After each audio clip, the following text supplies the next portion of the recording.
watched on the by the Awan filmmakers that we are going to have this discussion on. Please come join us. So, Jahantab and Nigah.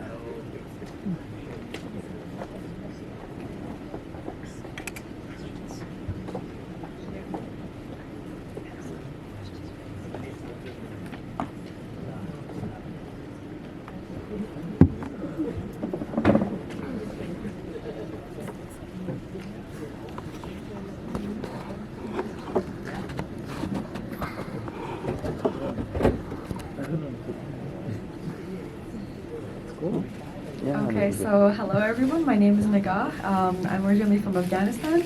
I grew up in Pakistan and we moved here when I was a kid, so 9 years old, and I pretty much grew up in Canada. But I can relate to the stories that were showed in the movie, as I think most Afghans. So I'm really happy to be part of this showing and to moderate the movie, the discussion after that. Two very powerful movies that we will discuss with, and I'm so great to see Abdullah Khan, who's here with us. I guess my first question would be to you to just kind of tell us more about yourself. I'm very curious to know how you came up with the idea and who you are yourself. And I'll let Jahan introduce and you can answer after that. Hi everyone, my name is Jahantab. I'm also from Afghanistan and I am in Canada for 9 years, not too long. I was in Afghanistan during last Taliban takeover, so I kind of lived the same situation before already. And being here, having the freedom to have education, to be free is a blessing. But if you have any questions about the previous Taliban regime and the same thing that happened last time, I am there to answer you and share my experience. Hello everyone, I'm Abdullah Khan, the director of A Clay Horse. The short film that you guys watched, A Clay Horse, I'm the writer and director of that film. I grew up in Pakistan primarily. I'm a Pakhtun. So my childhood was spent in Karachi and Peshawar. So that's pretty much it. My forefathers are from Afghanistan, and that's what inspires the migration story. And this narrative personally is very close to me, and I had to somehow get it out of my system, and this is how I did it. And this is the reason why I made the film, and this is so yeah. So, if the audience have any question, there is a question. So, if we can pass the mic, there. I can speak without. Yeah, the they're mic. bringing you the mic because the filmmaker on Zoom can hear you better on mic. Please go ahead. Yeah, thank you very much. The films were very good. I enjoyed. I mean, I shouldn't say I enjoyed, but it really touched my heart deeply. What the Afghanis are going through in United States. My question is, what can Canadians do to help the Afghans in United States and bring them to Canada?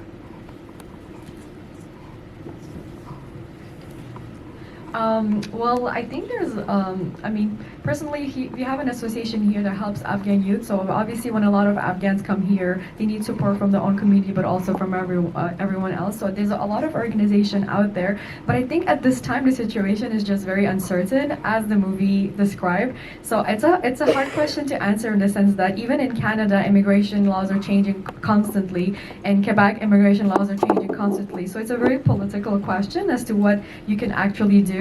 And I can relate to the people who are in United States kind of in an uncertain situation right now as well.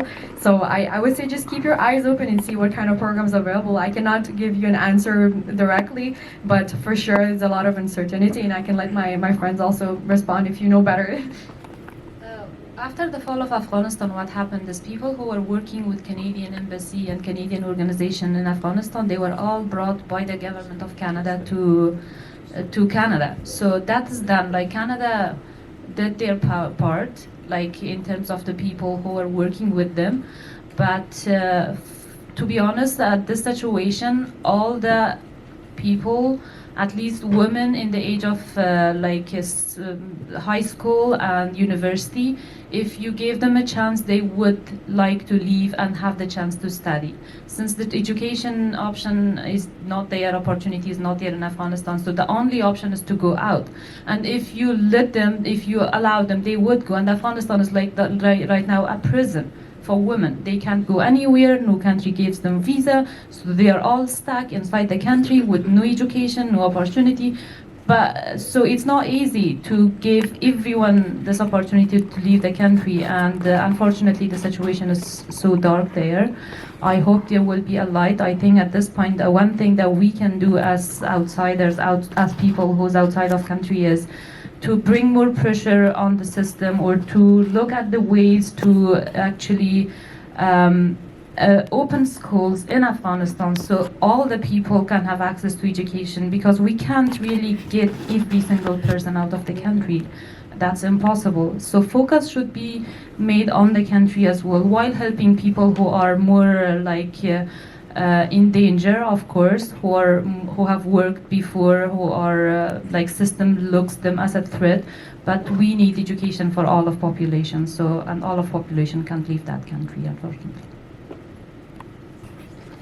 Yeah, we have one more question. Yeah. Well, I like both the last two films, especially about, I suppose, the boy is going through a post-traumatic stress syndrome in Karachi, in Pakistan, and so that and how it affected him at the time. So I empathized with that situation.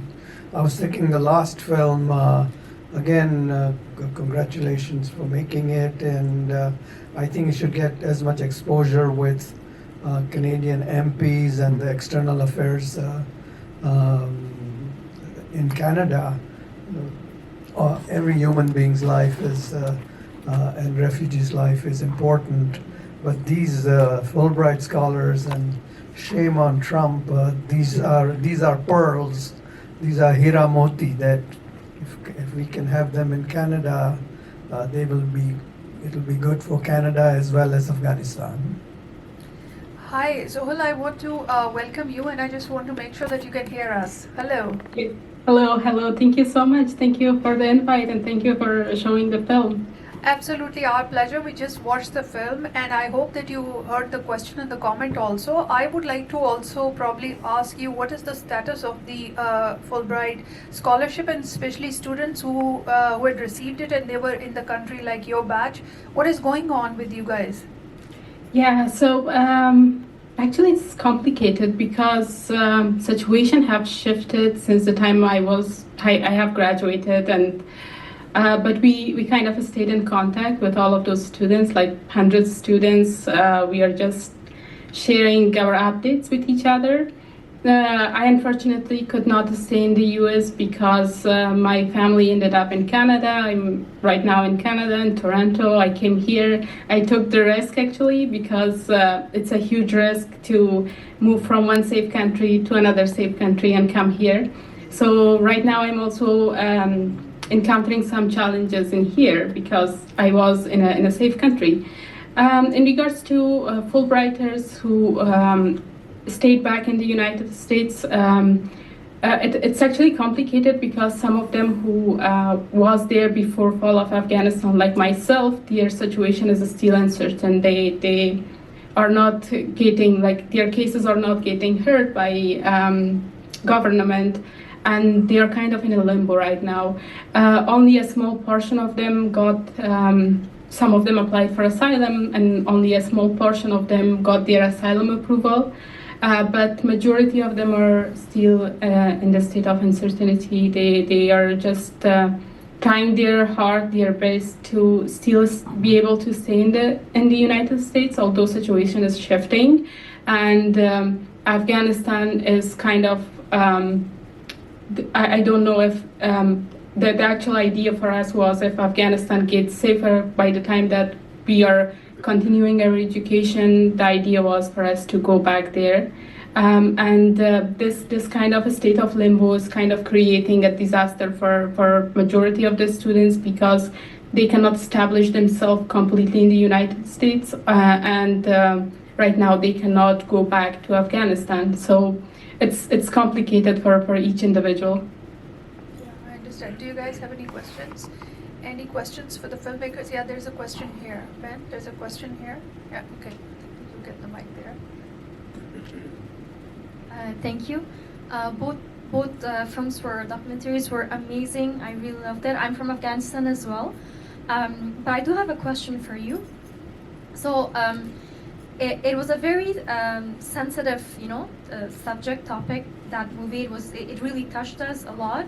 I want to know, aside from the creative side of creating such documentaries or films, what was your vision? What message do you wanted to project there, to share for people? Like, was there something like, when you start choosing a subject, you have something in your mind that this is a good idea. What was yours? So, as I said, the film was very personal. That's what sparked it. Secondly, the message that I wanted to give out from the film was that it's okay to speak up about your traumas, and that's why the whole film is silent. The kid doesn't say anything, and he just says one word, that's Baba, which is I think which was this essentially was I was trying to say that for a man or for a boy, you're told to be masculine enough, but if you're going through something, you can just say it. Especially with abuse, a lot of men in Pakistan don't talk about abuse because it has a taboo attached to it. So that was my goal, to give the strength to other survivors that it's okay to speak up to your family, to anyone around you. Thank you very much. Abdullah, I would like to add to this question.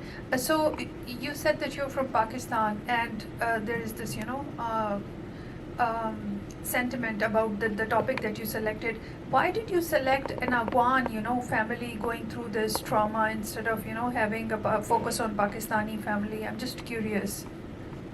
So as I mentioned earlier, my forefathers were from Afghanistan.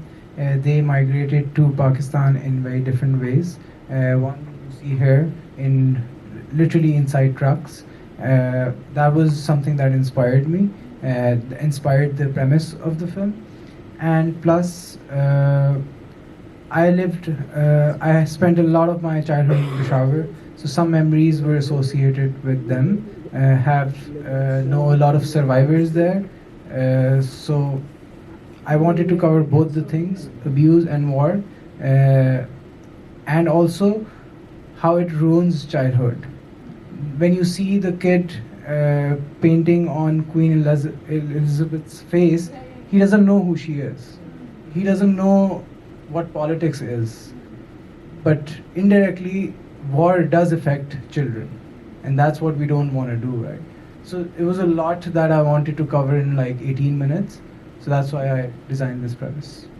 Yeah, and because pedophilia is such a widespread kind of thing in South Asia, I won't say just South Asia, but of course it's a everyday struggle that we have in different parts of the world. But in KP, and especially in some parts of Pakistan, especially where the trucking business is concerned, there are a lot of other documentary films. One, I guess, by Mo Naqvi and Sharmeen Ubaid Chennai, also made on this. There's another film, I think, Bowl, which is also touching on this subject. So from that point of view, of course, we understand that this is a sensitive topic. I just want to add one thing. I wouldn't say I did a lot of research on this. I met clinical child psychologists, and I did a lot of on-ground research as well. I wouldn't say it's just this problem is just limited to KP or Afghanistan. This is everywhere. It's in the US. It's everywhere. And I knew this was sensitive, but because I'm a Pashtun, I couldn't talk about any other community. So it was, if I would talk about any other area, it would not be fair because I'm not from that community, right? B, I tried not to show the abusers' faces because I don't want my audiences to associate the abuser with certain sect or certain religion or certain caste, because the problem is everywhere. It's in Canada, it's in the US, it's worldwide.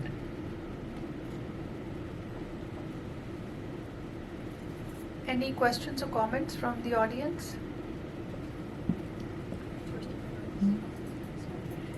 Yeah, I have a question for you, Zohal.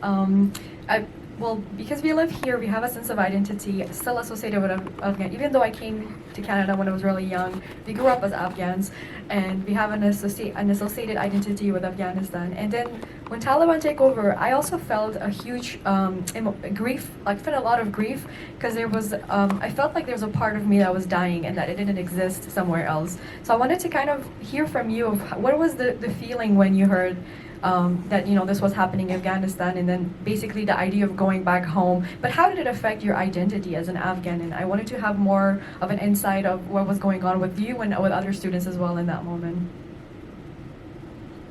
Well, I think that there is a saying that you cannot forget your roots, and from wherever you are, as much as you grew up, you never forget where you came from or where your parents came from, because you get that sense of identity from them. For me and for everyone, I think everyone kind of processed that differently. As you see on the film, some of the students were kind of saying their grief by talking to people, talking to different people, and some of them were kind of, like one of the students said that I just was walking, I didn't know what was happening. For me, for myself, I didn't know what to react. Like, I kind of completely lost my senses, because for me it was kind of okay.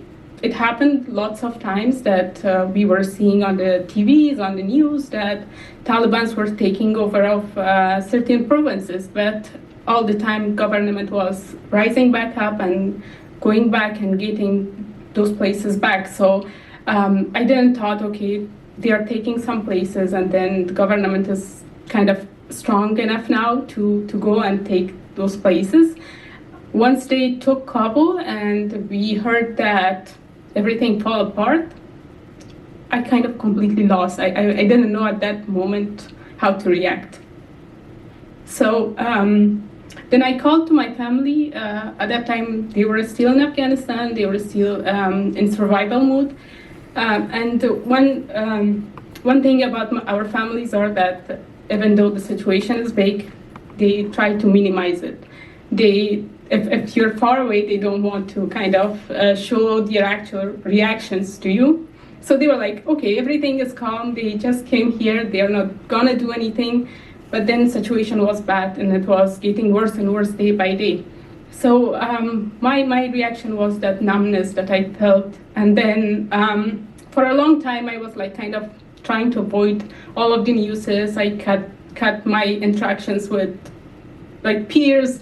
There were some Afghans which were inside Ohio. We came together. They were also students, and the university was trying to connect us together so we can have a sense of home or a sense of support with each other. But I was completely kind of backing off, because I knew that if we are interacting with each other, the only topics that is coming up is this. And I was already in touch with 100 other students who were just in sense of distress. So it was kind of distressful for us at the beginning, but then it wasn't a good situation to be honest. Zohal, I hear the distress in your voice, and we empathize with you, and I'm very thankful that you're here with us, and we fully acknowledge your pain, and I mean the best we can offer is the empathy. Thank you very much for being with us. There's another question. Of course. Hi, my question is for Zohal. How do the scholars stay in touch with family and friends back home in Afghanistan? Well, it was really hard during that time, because there were lots of problems in Afghanistan at those moments. Electricity was running out. People were not able to use like social media constantly. Like I remember that when I was calling to my family during the day, I couldn't get in touch with them.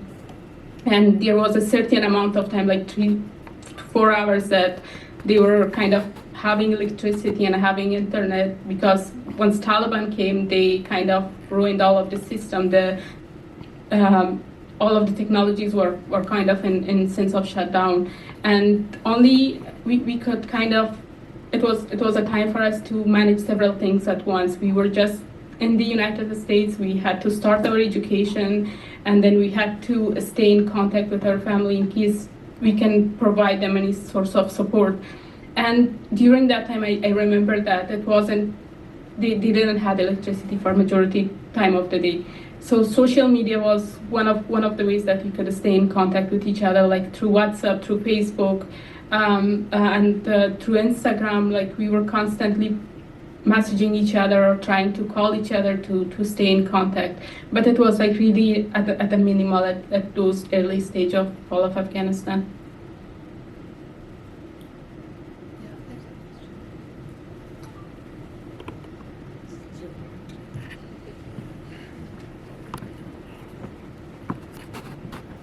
Two wonderful documentaries that we just saw, actually all 6 of them, but the last 2 that we are talking about. My question is to Zohel. You said that you are in Toronto now, you have come to Canada. I just want to know the other scholars who were with you or whom you knew, any of them moved back to Afghanistan or anywhere else from US or to Canada, or they are still, or are you in touch with them, or you know where they are? Yes, actually, I'm not talking about these 4 because these 3, they are still in the US, the 3 of them. But out of hundreds of those students who were in the United States, I know that some have gone to London because their family ended up in London. And I think it's only me who came to Canada. But I know a couple of them who have gone to other countries because of their family members ended up in those countries. But majority are still in the US. And it's also tricky for them to leave United States. I don't know why I took this.